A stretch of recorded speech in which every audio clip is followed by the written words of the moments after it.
everyone, it's Shel C from PaperOcotilloStudio. Today I'm sharing with you an altered shipping tag I made in mixed media style using the prompts from a Facebook group run by Sherry Whitfield called Tag It Tuesday. Every month they have a altered tag challenge over there that has some steps, and you can use the steps the way you see fit and then post your art in the group, and it's just kind of for fun. Something different is making an altered shipping tag. This is a manila cardstock tag from Ranger. It's larger than the ones I normally use, probably a good 2 inches bigger. So a little bit different, but not that much different. And the first thing on the prompt list was add tea or coffee. So I decided to collage a background using coffee and tea stained papers. Um, the one that I put on first was just a plain piece of paper that was soaked in, or probably sprayed with a heavy concentrate of coffee, black coffee to stain it. And then I also added the paper from a tea bag. Once the tea bag's dry, you can get rid of the tea and have just the paper. And then also a piece of what looks like large ruled paper that you write things on, like a notebook paper. And then I had this other little weird piece that had three hexagons punched out of it. They probably die cut, just a scrap that I had. And the next step was to add squares. And so I took some grid paper that had little squares on it, and then also a magazine piece with some bricks, like a brick wall on it. And that was my adding squares, but I also added hexagons at the same time. I just tucked those two pieces of paper behind and then put on this, I think it's a piece of dictionary paper. And I obviously used those cutouts for something else, and I don't have any idea what. But then I had this other piece of paper that is botanical dyed paper. So you squish some flowers and twigs and things in between paper, and then you soak it and try to transfer the color and shapes from the botanicals.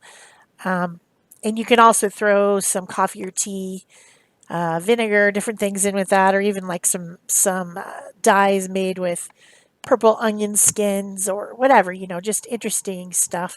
And I thought I would put some of that on there. It's very, very delicate.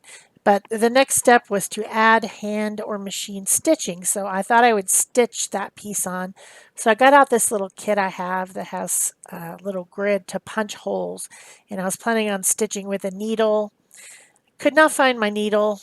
Couldn't find the right size thread. So I decided to use this black hemp twine, and I just made the holes bigger in the same pattern with a hand punch. This is where things started to go off the rails, but I leave all the things in my videos so that you can see the struggle's real, and you can still fix something even if you think that it's starting to really stink, and maybe you just want to toss it in the trash. So I used the hemp twine through these probably 1/8 inch holes that I punched with a hand punch.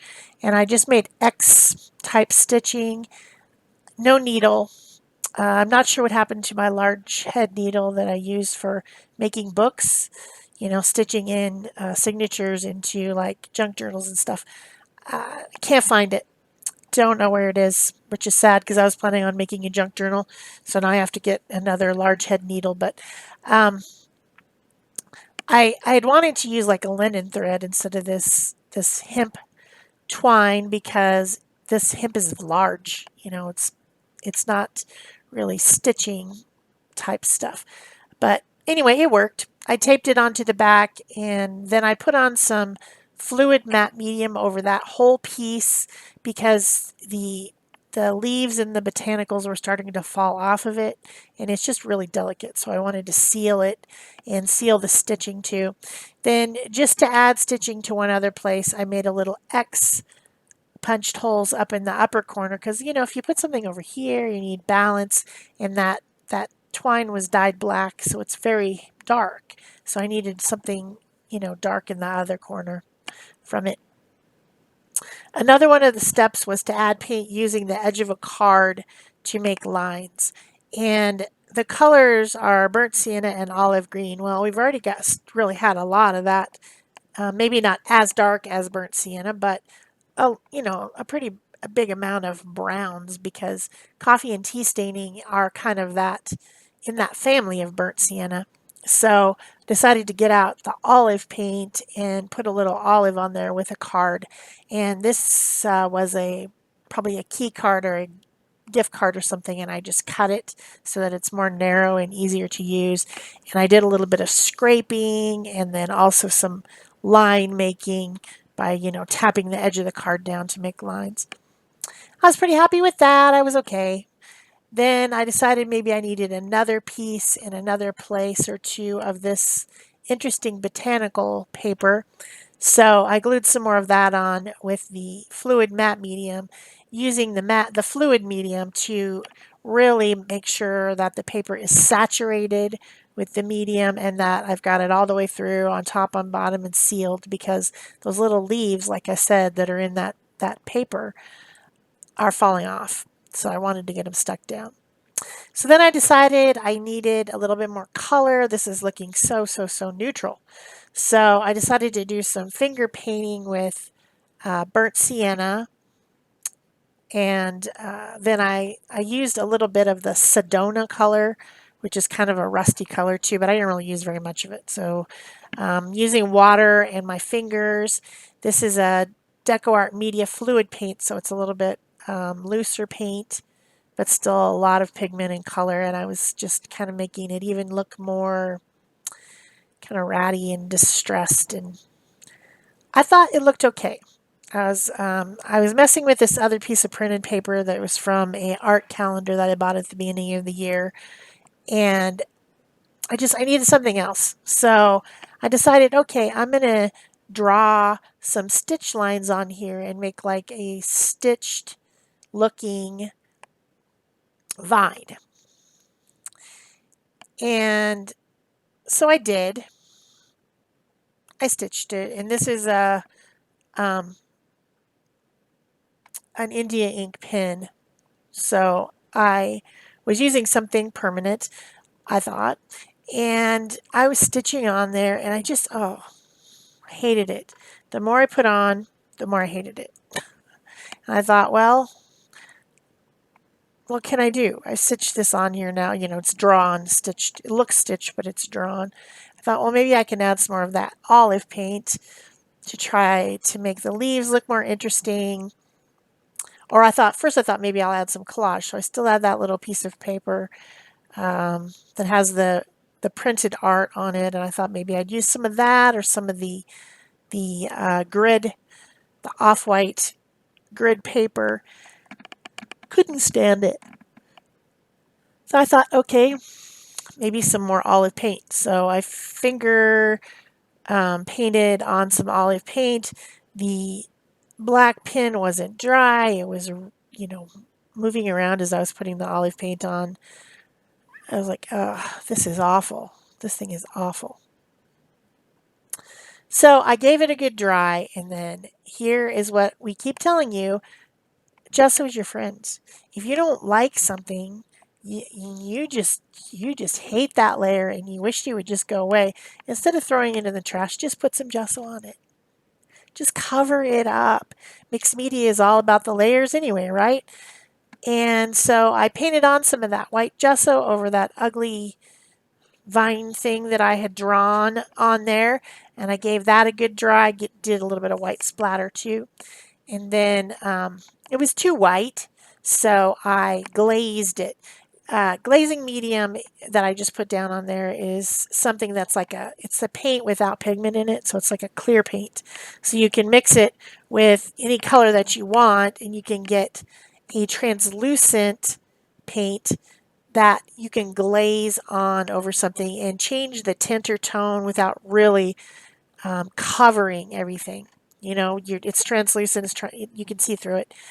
So that's what I did with the white, and then I wiped it back with a baby wipe, and then I got some acrylic ink out that was an olive tone, and I dripped it down the tag, and you know what? It looks so much better.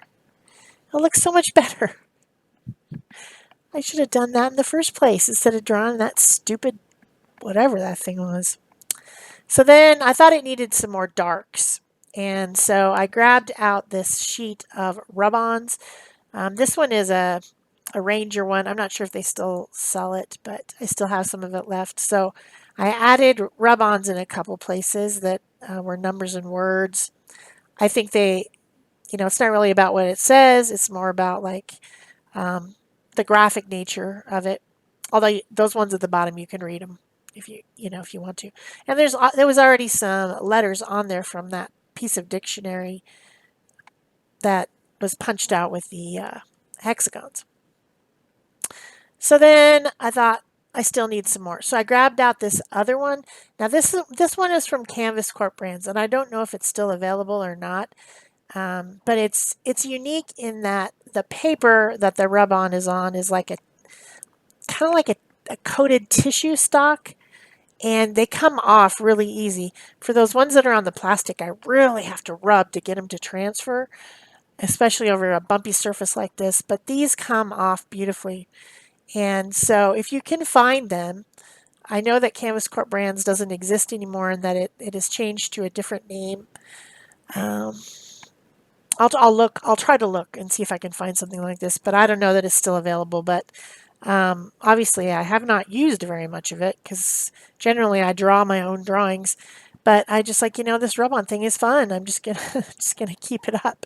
So I put on a tulip because this is the May Tag It Tuesday, and flowers in May are like a big thing.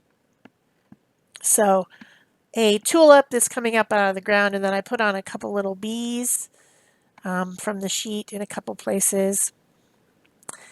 And I was just having fun. I just cut them out away from the sheet, rub them down with the end of my bone folder, and they transfer right on there. Also, when I was pulling out that stuff from a drawer, this little piece of paper fell out that says coffee on it, and I wanted one more vertical element, and so I decided to put that on as well. And it's from a sheet of printed words that I got from Gina B. Aaron's store back when I was on her design team. And it just has a whole bunch of words on a sheet, and you can make phrases out of them. And I guess one of them was coffee. And since there was the whole coffee and tea thing going on, I thought, well, it fell out of the drawer for a reason, right? So I decided to add it. I did put a little bit of the green color on it because it was too white. And then rather than collaging it, I ended up stapling it on. So it's kind of like a loose element. I was thinking about putting it on another tag and then tying the two tags together, but I decided instead to just staple it on there on the corner and give another vertical element because that tulip is coming up in a very vertical way, and then of course the stitching too on the very right, and it's dark, so got that on there. Then I just added a little bit shading and mark making with a Stabilo all pencil, kind of bringing out those hexagonal shapes from the background again because they were kind of, I don't know, I like the design element. It didn't seem to go with anything else when I first put it on there, but now I'm happy about it. And I gave the tulip something to grow out of, and I gave a little bit of shading around that tag area up at the top just to give some balance and grounding. Then I thought that the edges needed a treatment, and I would layer it onto some cardstock, or in this case, I just put some black ink around the edges right from the pad. And I think that really brings in, the framing of the tag. I like that. And then I thought that the tulip needed to have a brighter color.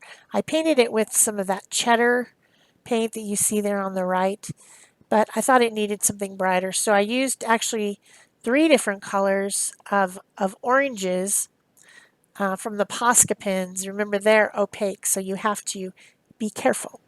And I blended them out with the water brush to make like a darker, medium, and light. And then I also added just a little bit of light green to the stem.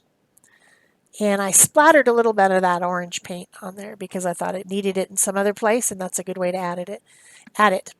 Now this little ribbon is stained with spray. It is seam binding, and I just found it in my drawer. I apparently made it for something else, and it matched. So I'm like, okay, cool. There, serendipity. So that's it for me. Thanks for watching. Bye-bye.